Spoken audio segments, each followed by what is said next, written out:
First of all, the EPAC TV News welcome.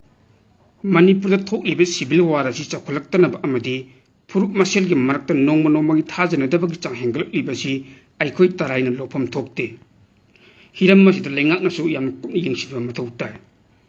yenglu bo maki khudimakta masi da lanai gi bu oiro lengak gi bu oiro pen dabagi kholaw ngaktani mafam kaya dana nongma ta kangdana wakat ifam famli lengak ki loisam sing da su strike kaya lep palitan chathanari Manipur ki kasin koya mafam dagi yamla kusu kulai kaya su thi humduna phagat pagi thabak su leptri mayai ka ba chincha ki polam sing lorun bagi thabak ta su han thak pagi mami ude khulai pai belup kaya ki kedar sing su lep palitan phari chingi mafam sing da su nomai kapna ba amadi yum kai mai tha bagi thawong leptan chatanari driver sing ki pen daba lomi sing ki pen daba mairo lup sing ki demand so civil society organization sing kholaw amadi Chaba Tako Manang kind of Pangdraba, relief games in the lay IDP sing pen the Punam Asina, no with Akiba Solama, low hanging late. Angamangamba set in Sana Pankak way of Lamdam Sigi, Tungi Pium Kari Urekani. Lushing Basing Asui Benra, Natraga, Mr. Myang Wakalon land Banara Kande, Lushing Basing Ikai Kunraktre. Chindanama, Tamoidan Amani. Tong sing as Lenga and control the Hotrapati. In the Pakunayam Haibedu, Oibian Waragan. Control you one with Lake Rakadi, talking in the Batoto, Otokayamsu, Toto Hanga Late. America Hanagam later President Abraham Lincoln Haidambada. A house divided against itself cannot stand. Kaibum Tara Yumama, Kaidum the Lepangam Herambadu, Ningsing Chungani. Manipur the Apunbaki Wakalo Amagi Makata, Chatkata Badu, Nataidun Linari. Mana thokpa aning apamba kusira si tawnaba amadi purup ki oina khatnarakpa laibaki yaifanabagi semki bulu masen ta phawba khaibung tanrakpa amadi miyamgi musing maraktasu lingjel manraktaba haibisi laibak asigi oina yamna chawna laibak thibani loinana laibak amagi yanglin saru oiba micham miyamgi maraktasu chawna thajanraktaba asina maram oiraga iramda manipur saklonda chawna akaiba amadi apunbegi wakhalo sagatpata yamna ngamlaktabani Punna makasi lusing bana wakil manak tabati tolak pani haibida haiman mathokloi sing tam haibalite mausa lairem bina manipurbu yamna phajana tampak amadi chingim famsing adu laihanduna sembiram bane asuk phajana sembiram laba mafam asibu ching amadi tampak ki lam hain am khaidoktuna thamna khona badi aran bu oigani state amagi mandu lairamba ching part turil amadi mafam punna state atugi lenga ki control amagi makhada leina bungaktani Chingtam Haina Kaitoku Yaroi, Madugi Kutung Chabalona Hotno Labadi, Saydak Natan Atopakana Matapanglo. Wakal Chok took me never sangi, Naitom Hingu Yaroi, Naitom Hingu Pamlagana, State Wang with the Circuitabadi. State Amada Punule Minaga, Mana Towning with the Town Agadi, State among Septum the sound of Kairakani. Lamdam Master Leminariba, Tongan Purpsuna, State Amagi one talk yam the President coming of Matota. Masagi Shupnagi say Kuntamapal Kaksura from Matam the Lake Hidaba, America civil rights activist Martin Luther King Jr. B. West Life Together and the Brothers of Paris Together as Pulse Hybrid of Hamazi, Laminai Yellow Putimuna, Kang Tabuk Tominaba Matota. I question in our Muguna Punulaminaba Amadi, Himinaba Tangutabani, Machina Traga Apango Kalyao the Bugumna, Punamang Minaba Amadi, Mutminaba Tabadi. Punna Mangmina Krasida Natraga, Punna Sakut Minatuna, Nungai Pabulam the Mam Oiduna, Ing Signal Minasia, Punna Makasi, State as the Laminari Equi Punamaki Makayam the Poli. Isai cut the lady hygienic. Wari at the Waminagani, Nungai at the Nungai Minagadi Hibisi, Kai and Haidu Trapasu, Hosik Mani put Oiva Piva Machina, Adum Mayik Sing and Taktrabani. Adub Atamnan State Shibuan and Abasin property, Kaidun Pabu Oiro. Mapam Chapusada, Mawa Chapusada Haibu, Soidina Taraga Tokani Haiwapamsu, Kaudaba Pai. Nakalamromda Manipurma Palanga Poundable Lambi National Highway, Impal Jiribam Amadi, Impal Demapur Lambi as Shem Saba Amadi, Nakshin Bagi Tabak Torum Punamak Central Government subject ne. Highway Singasi Manipur Miangi Hinabagi Amatangairaba, Maru Lambi Oibadagi, Lifeline Yahain Lumen Lone Ribbon. Lambi ani asida mapalam dagi hingba tangai padan changda bayatra polam sing sana thakna ba cheng hawai हिदाक लंथक Sen इन्नब फिरोल yung kay sana polam na chingba punna pusila ibani lambi ani esi changba sagat pagi thabak ta central government ki maikai dagi lumna lawdabadagi kumpu ba mawong gi thabak khusu chattabadagi lambi gi phiba maji adukki mutti phasi lagtre lifeline oiba national highway ani esi gi manda state esi gi manda manintan chachab lambi oiba si imphal jiribam lambi esi ne adubu lambi esi su changba sagat pagi thodang lawriba work agency sina mathauda pun changdabadagi lambi mayai da acho kongkuching leiba ising tungsinba laikhom leinang na maram oiraga pot puba trucksing da chatok chajin tawbada yam khudongcha da bakaya leptra mayuk nalle lambi esi sembada kumpu maungi thabak khusu satari basi central government maikai dagi arwan pautak piba leibadagi ra haibasi miyam na hangnari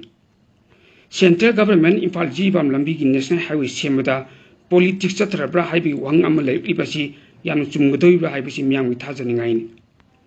state asigi miyam na maning tam hinglabadi central government ki mayokta lepag sang hingalakani haibagi ra haibasi ni amarom dana amu national highway ngak chen bagi thabak lokhattabadagi national highway ani asida sakhangdaba chingi khulai paibasina lambi de porchei puba trucksing dagi numit kuding tax makhal sing road tax good tax godown tax lobagi matakta chahi goiba tax makhal kaya lobadagi lalol chik tawribasina porchei pubagi mamba hengatnaba loning mamba lobadagi hingbada mayam khamting awaba mayuk nalle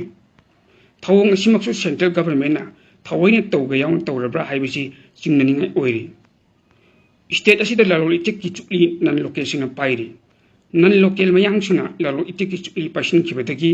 state asi konu oibadna tana lalol itik ki amatang airaba khoyamban kaithel mayang sina paisinduna loilam kaithen da mayuk nari makoina miyang gi mamal hengatna ba low bagi oiba thabak chathabada lainga ki maikai dagi miyang changba leitabadagi maning tam i chupagi thabak chathariba asina state ki shirmiklon achobo chaitheng piri makoina miyang i chuptuna khongat ki ba senpham jingado state asida tungduna leiba natte puduna chatkribani national highway mapung phana semdaba lambi da sakhangdaba sun illegal tax lobadagi driver transporter sina khang ngamdabadagi steering pai dabagi khongchangchu leptana chathadun laklabasu state amadi state lenga ki oiba tumin yengdun leibasi national highway amadi miyam gi maphamda political gi oiba lautuna bagi thong chathabani haibida haimar mathukloy india government manipur gi mapangal kanba phawna lambi national highway singasi sem saba amadi ngakchin bagi thabak singda lautuna bagi thong chatharabra haibasi lamdam sigi miyam hangnari nakal lamrom da amuk manipur lengak ama ichau chauna leina manipur gi hauji oiba phibam machida adumuk thamma tarabadi lengak asi leitabag chapmanagani loinana lengak ki mathak talabdam masigi miyamna democratic oiba yau khongjang soidan changsilakani haibasi lengak loisina khangpham thoki hauji manipur miyam asi open jail lamata phajindun thambaga chapmanari tampaki lamda tariba maitai singna tampaki lam khalda chathok chasin tawbu yaraga manipur asi tangdu leitaba lamdam am oire haina aikhoi gi lenga roisina khallibasi yamna langani miyam gi mihut oiriba lenga roisina mafam khudimukta maningtamna chathok chajin tawbu ngamda leibasi khangpham thokpani oiriba phibam masida manipur gi chief minister na lamdam masida tholiba lalasi loisinanaba miyam gi mihut oiriba mla sim amatoina punchinduna apunbagi pangal thona adu sagatuna